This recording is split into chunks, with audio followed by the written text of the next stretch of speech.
shoot. Kshed Uncuffed has taken it to a higher level.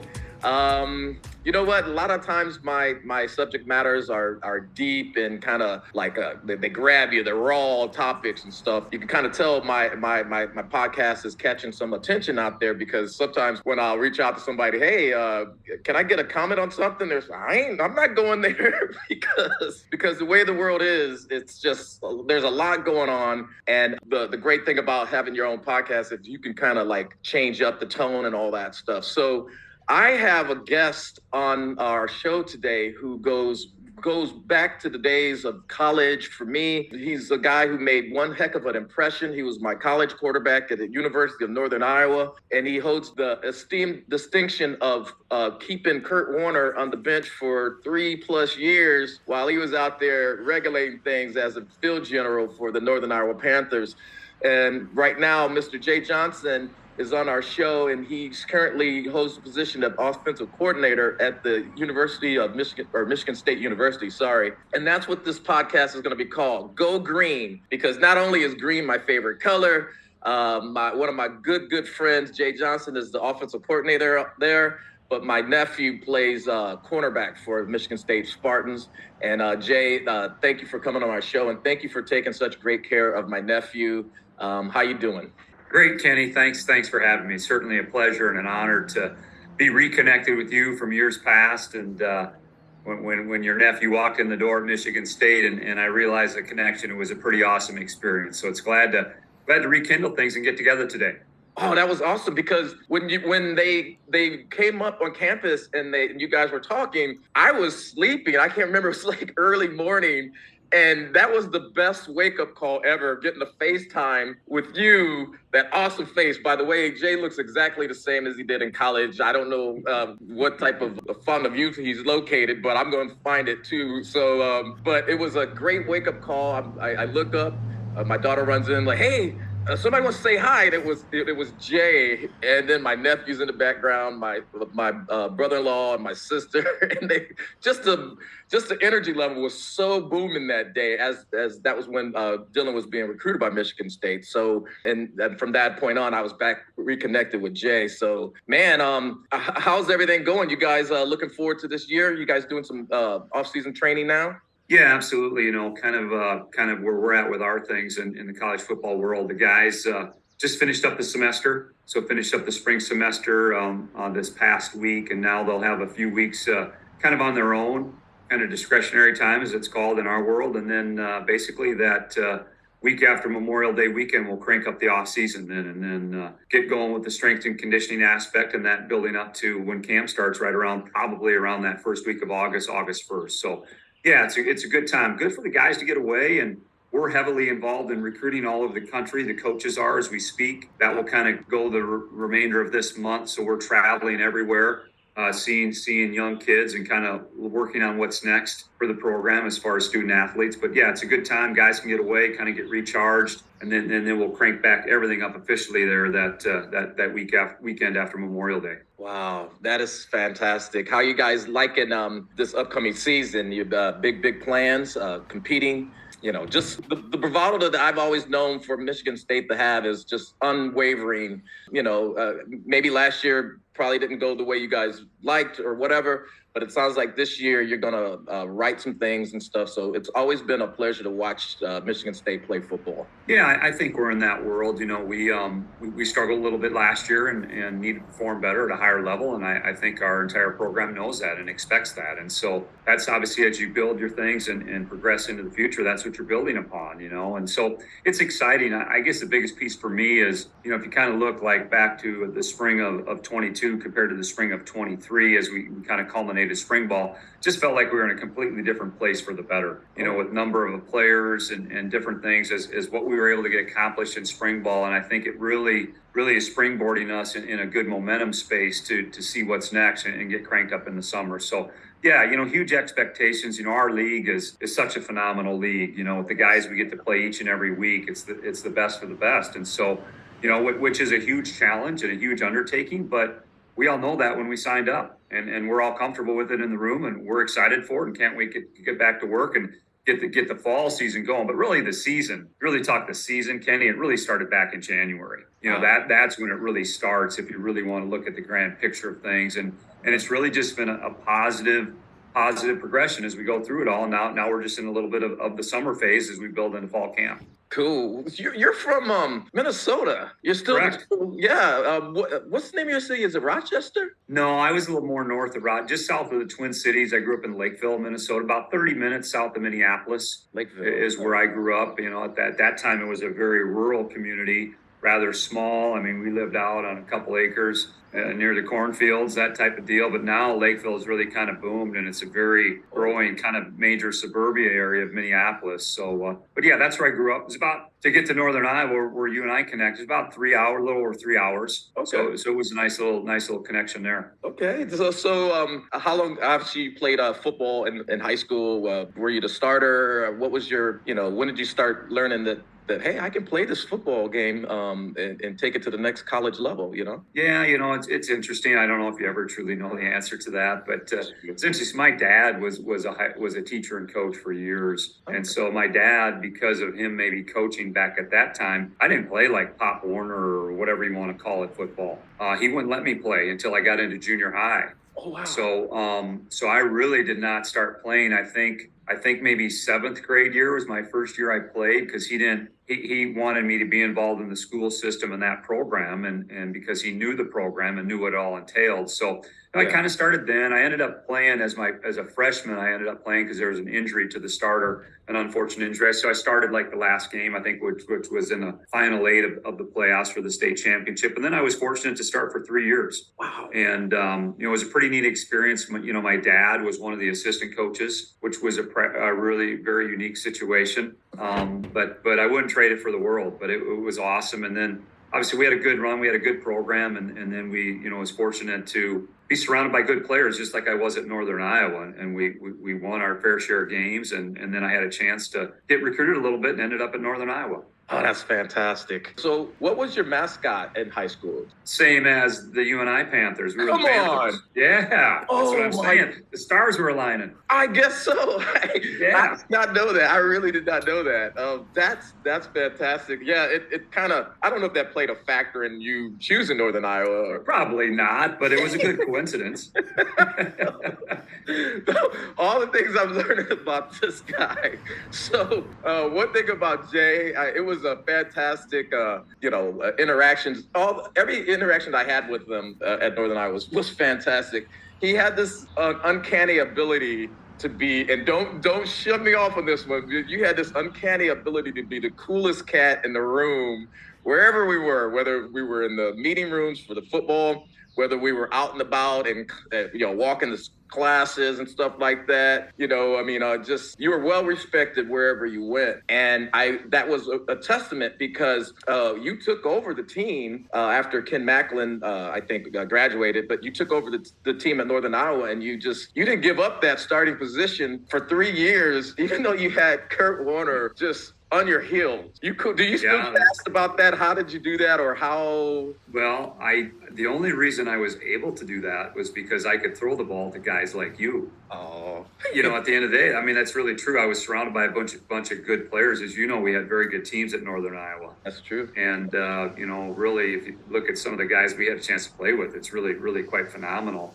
Yeah. And at the end of the day, because of all the guys together and collectively how we approach things, we won a bunch of games. And I was very fortunate to be in that role and basically not screw it up. Oh. And that's really what kind of put us in place. And I get asked questions about Kurt all the time, and Kurt and I are still connected and stay in touch, and really enjoyed him. I mean, he's helped me out a ton in this profession. And I always say, I said, well, yeah, Kurt's on a little bit different level, and I'm merely a trivia question. So that's my response to that, because he's a Hall of Famer, and has done just some unbelievable, awesome things, and I'm the trivia question guy, which is good. You got to have a trivia question guy there too. So that's kind of my take on it.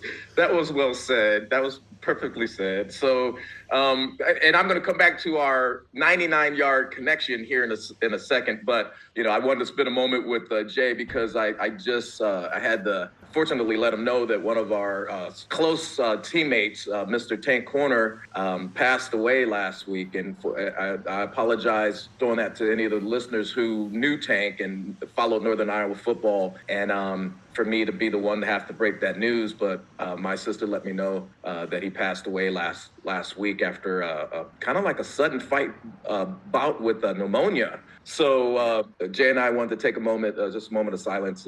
Jay, did you want to say anything about him just right quick? Yeah, obviously my regards go out to Tank and his family, and obviously left us too early, but I'm certain he's in a peaceful place. I certainly is, and certainly pay our respects to he and his family. Sounds good, brother. We miss you, Tank. That's what's something about Northern Iowa just is like, I'm in contact with Javier Pena. You may remember Jav. Absolutely. Yeah, I mean, Jay was a year older than me, so he was surrounded with studs like Chris Nuss and those guys. Do you still keep in contact with Chris and those guys too? Absolutely, we do. Yeah, so Chris and his family, and Rob McComas and a bunch of the guys. Wayne Peterson, Blackjack, obviously.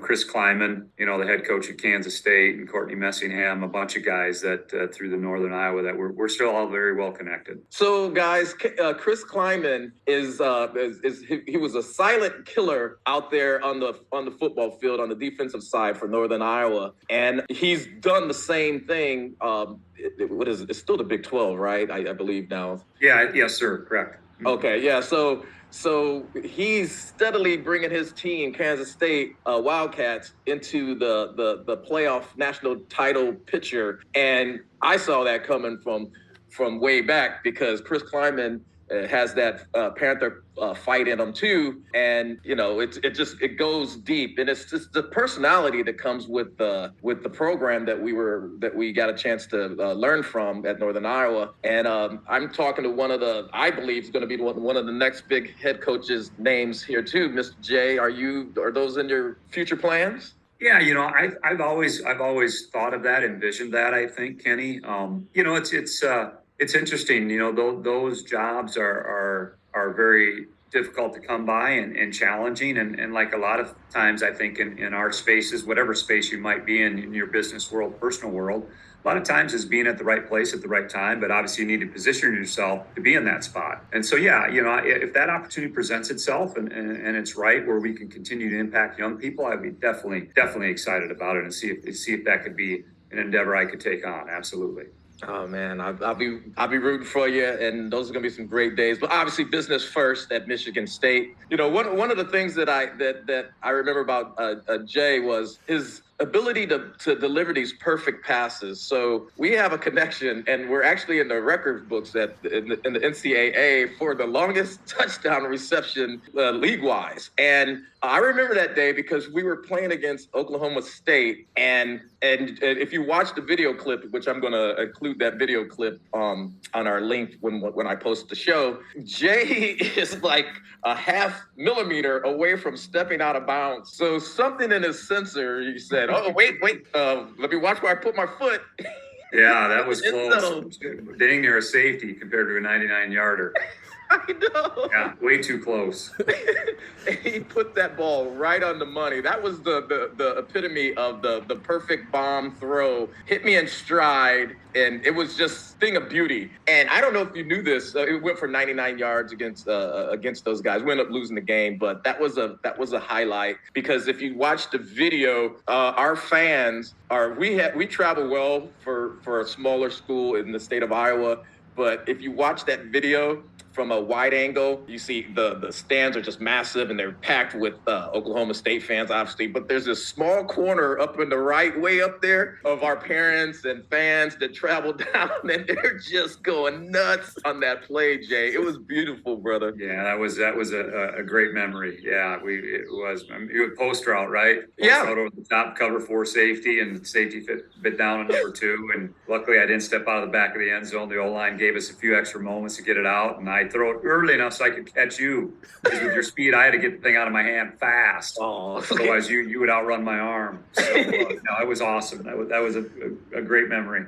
I want to apologize to you, brother, because I only gave you a one-dimensional set of hands, man. If I learned very quickly as I progressed from college and then went up to the pro ranks, I learned very quickly that if you don't know how to run a dig route or a comeback route, your days are numbered, brother. I'm so sorry. No, that's all good. It's all good. We all got to continue to grow. So no, but that's true. We got to be able to do them all. Yeah. And I'm sure, I mean, you have the connection with your quarterbacks and your receivers and stuff like that. But those little details, I'm quite sure that you're hammering with these guys at your practices, that the timing of your routes, all that stuff, the little things. I mean, especially your Michigan State Big Ten conference school.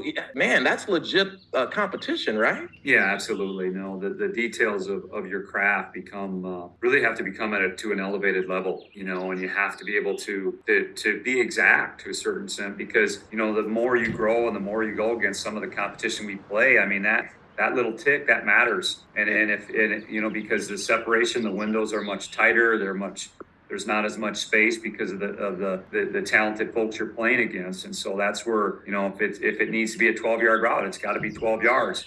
Quarterback, you got to get that thing coming out of your hand right, because if you're off a little bit, then that could lend itself to a completion versus incompletion, and those little things are so critical against the teams we play to execute at that level. So yeah, I felt even this spring we were very detailed and focused on those. You would call them small things, but at the end of the day, they're so big, and you can't go past the little things to really lock into that. So yeah, it very, very instrumental in what you do, is like anything, is the details. Wow, yeah. And that's one thing I've always known about you. I don't ever remember you like losing your cool in the game or in the huddle or yelling at a player or anything like that. You just had this confident glance that you'd give everybody. Hey, let's get it next time. Let's keep the machine going.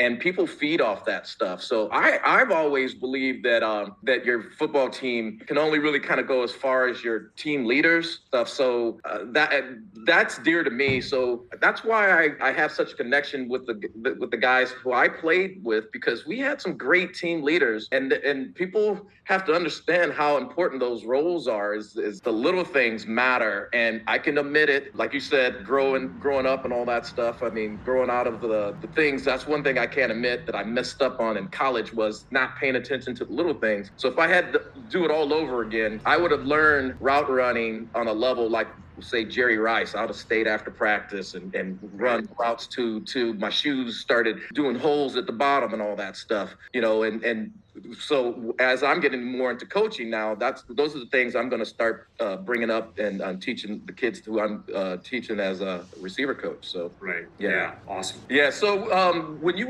left Northern Iowa, where did you go from there? Because I know you either went to coach at Texas and all that too. Yeah. So when I left UNI, I kind of had it thought out before I went. Yeah. Because if you remember, we lost in the semis, I think, that year to Youngstown. Yeah, at our place.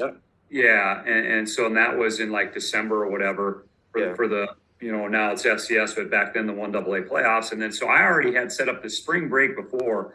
I went around the country and kind of toured the country looking at graduate schools, and I went to 4 or 5, I can't remember exact number of schools, and my interest at that time was to get into exercise physiology, and didn't really know where that would take me, what would happen on those realms, but kind of had it all set up. So when I graduated right there in December from UNI of what would that have been, 92, December of 92, and then right away in January I was already off to grad school. Oh, wow. So I rolled right away. I went to the University of Missouri in Columbia, and basically started there with a TA-ship. So I was really teaching classes and kind of health and exercise science department, and then started to work on my master's. So that's what happened there. And then it was kind of interesting that first spring, I all of a sudden found myself, I remember vividly to this day, it was a rainy day.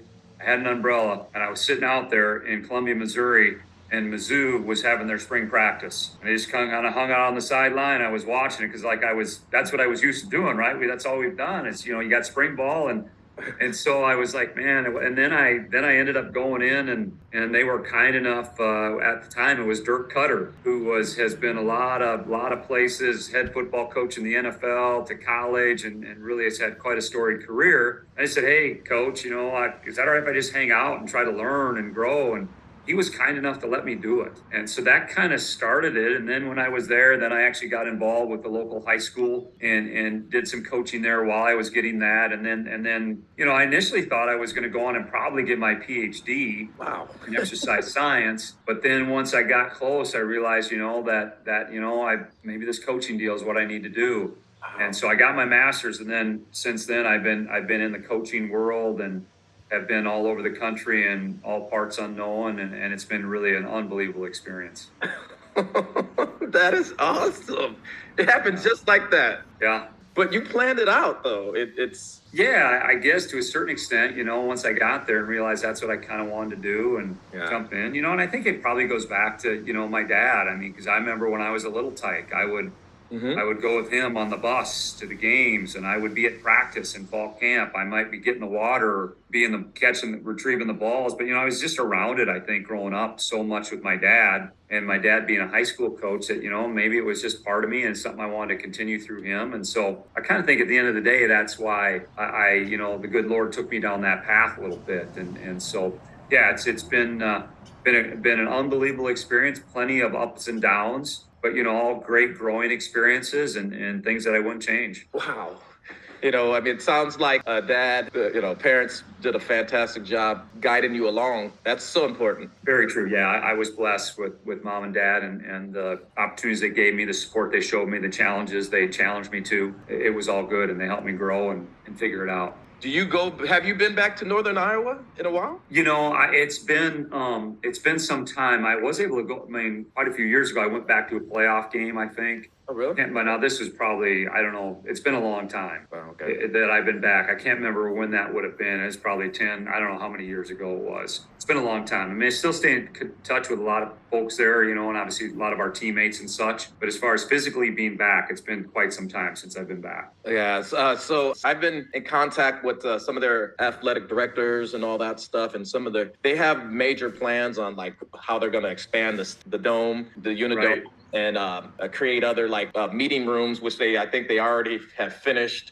So the PEC, as I remember it, is gone. It's like I think it's a completely different deal. I hear it's unreal. Crazy? Yeah, it's good stuff. it's a good place. Really good spot. So and they've done some things I think to try to continue to grow and build it, which is great. Well, my preference though is that it stayed that cute little campus where right. Right. And I was going to tell you that reminded me because I can't remember the name of the road I don't think it had the catwalk at that time, but you'd walk across it to get to the PEC from the domes.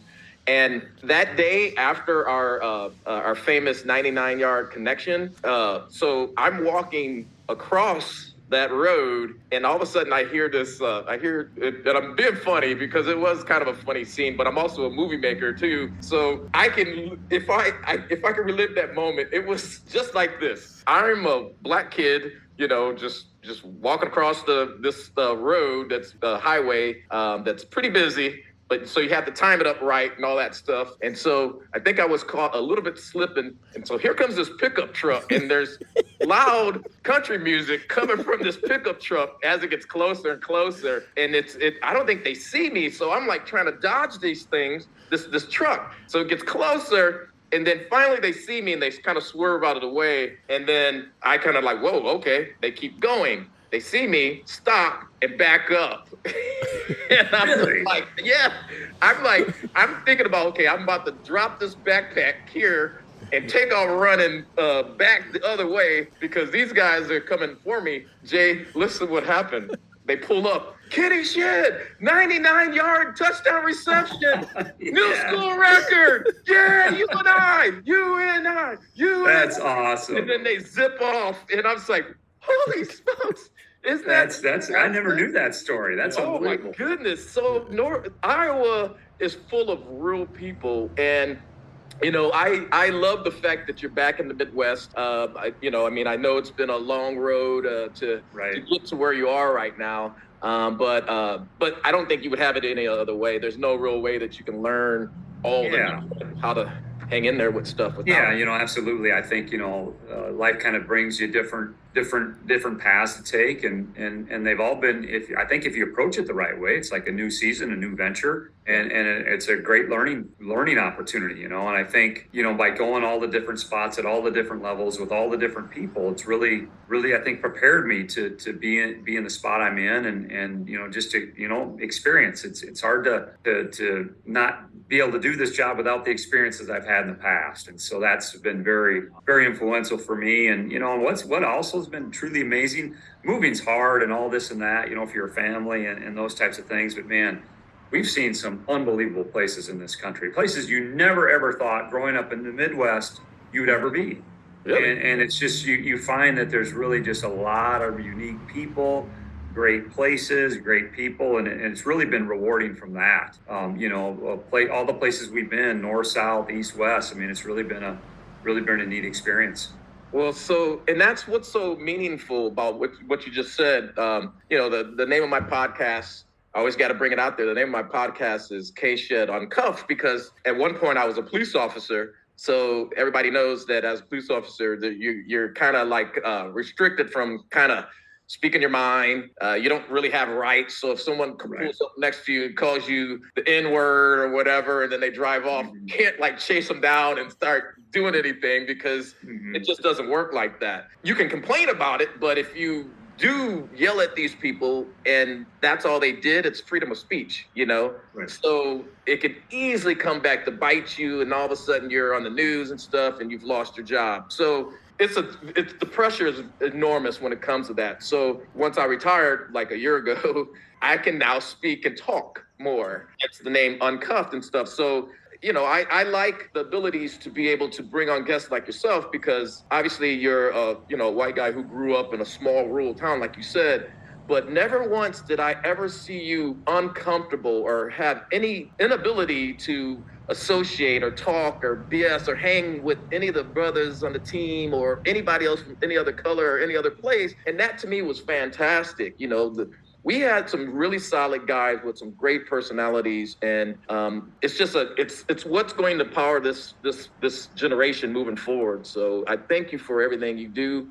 Well, I appreciate that greatly. I mean, a lot of good people in this world, and you can learn from so many people in so many different environments. And that's, I think you as any of us, as we approach things, you have to be able to kind of understand the environment and can you maybe go talk to the rural farmer, and then at the next breath, can you go in the inner city and people talk with people that live in the city, and because you're gonna be at some point, one way or another, you'll have contact with those folks, and we all have different backgrounds and different upbringings, and I think it's important that we all remember that and respect that. And so it's been a great learning experience for me. Awesome, brother. We're about to wrap up, but I want to put you on the spot real quickly. So in regards to that, I don't know if you follow the A's, you probably didn't, who's your baseball team out that way? Twins. The Twins? That's right.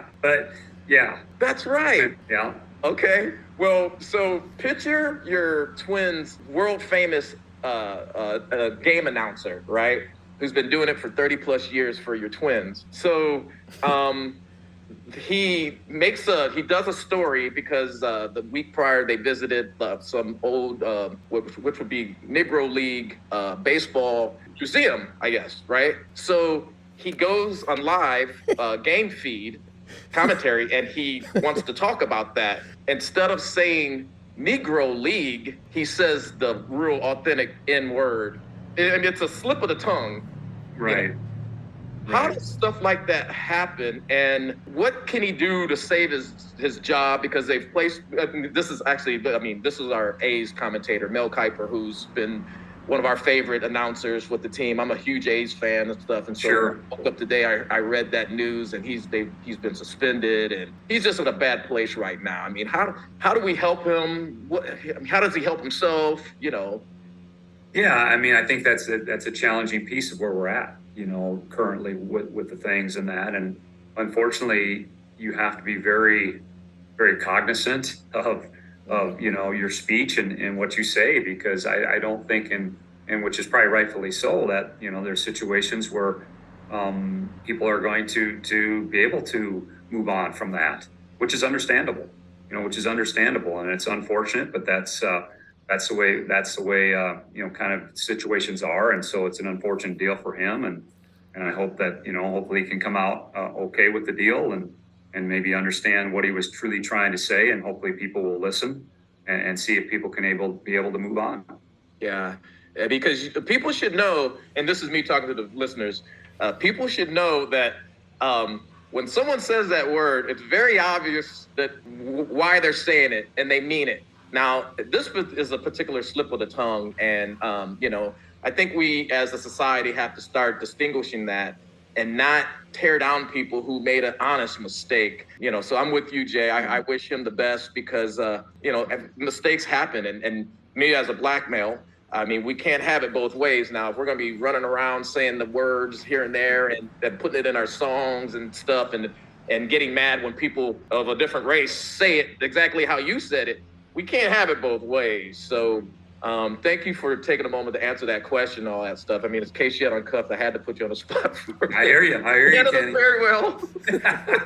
Hey, but in closing, is there anything you want to say to our listeners and stuff? I do plan on coming out there for a game. Which would be the best game for me to come see? Anyone. You're welcome all the time. No, this has been a true pleasure, and I think what's neat about today is just how, if you look back to years ago when we're there at Northern Iowa, and now here you are with podcasts and different things, and served our country in the police capacity, and it's amazing now that we can reconnect and kind of rehash things and kind of share our experiences to help us grow, and maybe hopefully help others grow.